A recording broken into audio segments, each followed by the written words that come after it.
자, 네 번째 기술적 분석을 설명을 드릴 텐데요. 사실 제가 하는 매매가 기술적 분석입니다. 저는 이슈나 재무 상황이나 커다란 테마 이런 것들을 전혀 고려를 하지 않고 오로지 차트로만 매매를 하고 있습니다. 그 이유는 앞서 설명을 드렸듯이 재무제표로 미래가치로 판단을 하기에는 기간이 굉장히 길어지게 되고요. 개인 투자자로서 제 보유 자산을 장기간 묶어두기에는 굉장히 비효율적이라고 생각을 했어요. 그래서 차트를 분석해서 차트 안에서 움직이는 주가를 분석을 하고 최대한 단기간에 상승할 수 있는 종목에 투자를 해서 최대한의 수익을 내고 최소한의 손실을 내는 그런 매매법으로 접근을 했습니다. 기술적 분석을 하려면 가장 기본이 되는 차트를 볼 수 있어야 되는데요. 그 차트를 볼 수 있는 방법을 간략하게 소개를 해드릴게요. 캔들을 파악하는 방법을 아셔야 기술적 분석을 시작하실 수가 있어요. 기술적 분석의 3대 요소라고 하는 건데요. 그중 가장 첫 번째가 캔들 파악입니다. 자, 캔들이라고 하는 거는 쉽게 설명해서 양초라고 생각하시면 돼요.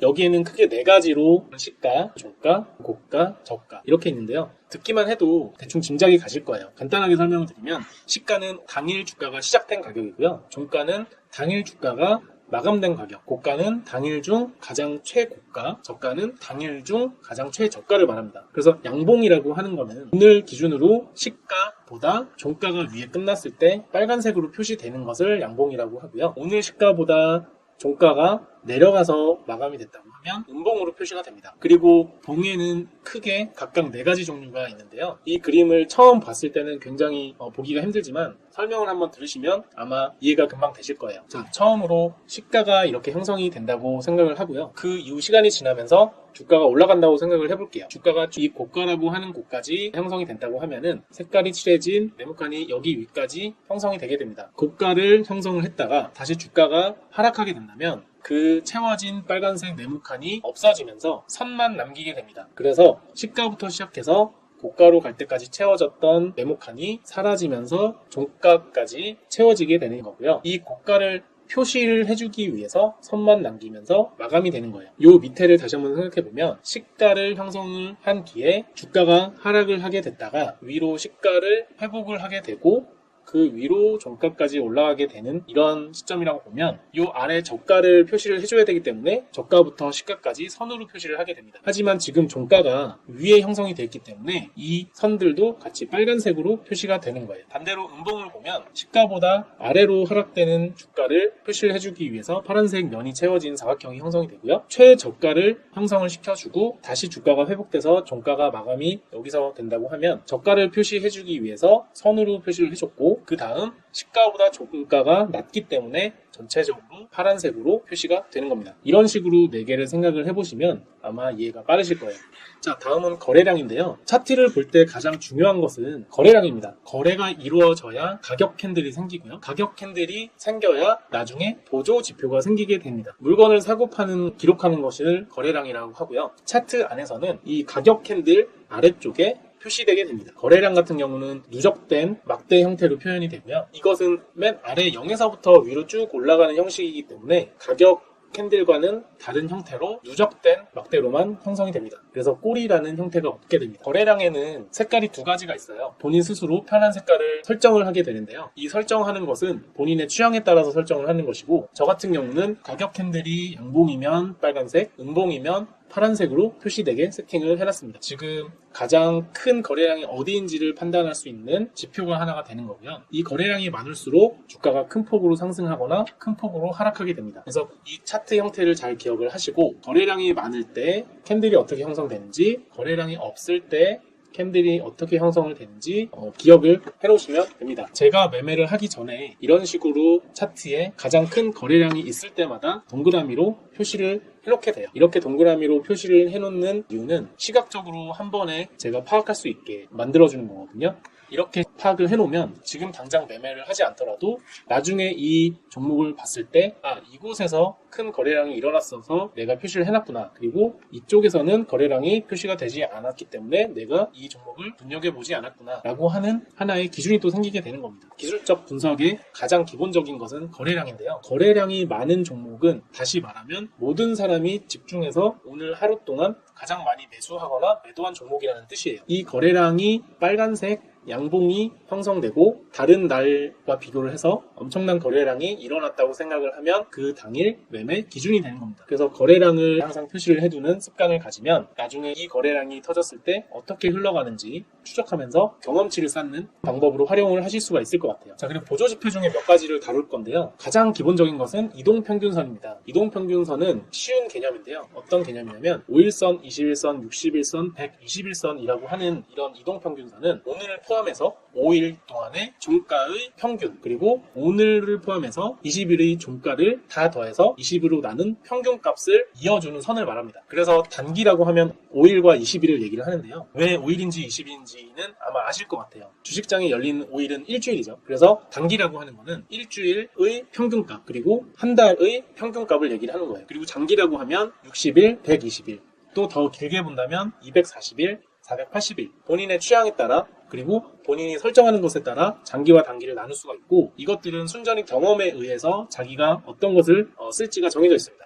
그래서 대부분 저한테도 물어보실 때 어떤 이동평균선이 가장 좋은가요? 어떤 이동평균선을 해야 수익이 날까요? 라고 물어보시는데 다 본인의 기준에 따라서 달라지기 때문에 무조건 경험을 해보시라고 말씀을 드려요. 내가 이거를 설정해서 한 달 동안 추적을 해보고, 다른 거를 설정해서 한 달 동안 추적을 해보고, 실질적으로 매매를 해봐서 이 이평선을 통해서 매매를 해보고 어느 정도 수익이 나는 데이터가 쌓이면 그때 정말 내 이동평균선이라고 단정을 짓고 사용을 하시면 돼요. 그래서 처음부터 어떤 게 좋아요, 이게 좋아요, 저게 좋아요 라고 물어보시기보다는 공부를 하면서 자격증을 취득한다고 생각을 하시고 사용을 해보시면서 판단을 하시고 본인만의 이동평균선을 만드시는 걸 추천을 드립니다.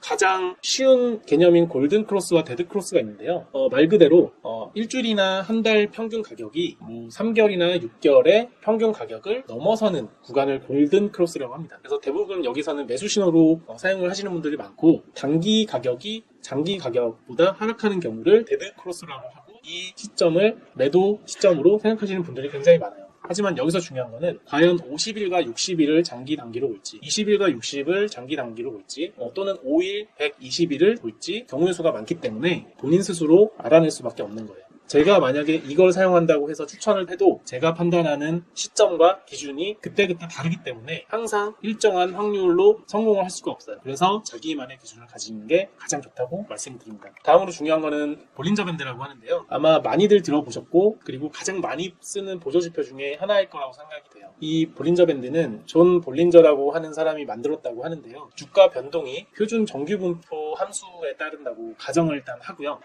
주가가 이 볼린저 밴드 상단과 하단선 안쪽에서 움직일 확률이 95%라고 가정을 하고, 그 밖으로 나가는 확률이 각각 2.5%라고 규정을 짓는 그런 보조지표입니다. 볼린저 밴드는 중심선이 있고요, 상단선이 있고 하단선이 있습니다. 상단선, 하단선을 기준으로 위아래로 오르거나 내릴 확률이 2.5%씩 된다고 보고요. 이렇게 캔들이 형성될 때 볼린저 밴드가 형성이 되고, 어떤 분들은 상단선을 돌파할 때 매수를 해서 상단선을 하락 이탈할 때 매도를 하시는 분들이 있고요. 어떤 분들은 하단선에서 지지를 할 때 매수를 해서 중심선 또는 상한선까지 보유를 하시는 분들도 있습니다. 하지만 이 캔들로만 봐서도 사실 이 하단선에서 매매를 했을 때 이렇게 아래로 빠졌을 때 내가 손절을 하지 않을 가능성과, 그리고 여기에서 내가 수익 실현을 못하고 하락을 할 가능성이 존재하기 때문에 마찬가지로 본인만의 기준이 필요한 매매법입니다. 이런 볼린저 밴드 또는 이동평균선을 이용한 매매법은 항상 본인이 어떻게 대응하냐에 따라 수익과 손실이 갈린다고 생각을 하시고, 이런 보조지표를 맹신하지 않으셨으면 좋겠어요.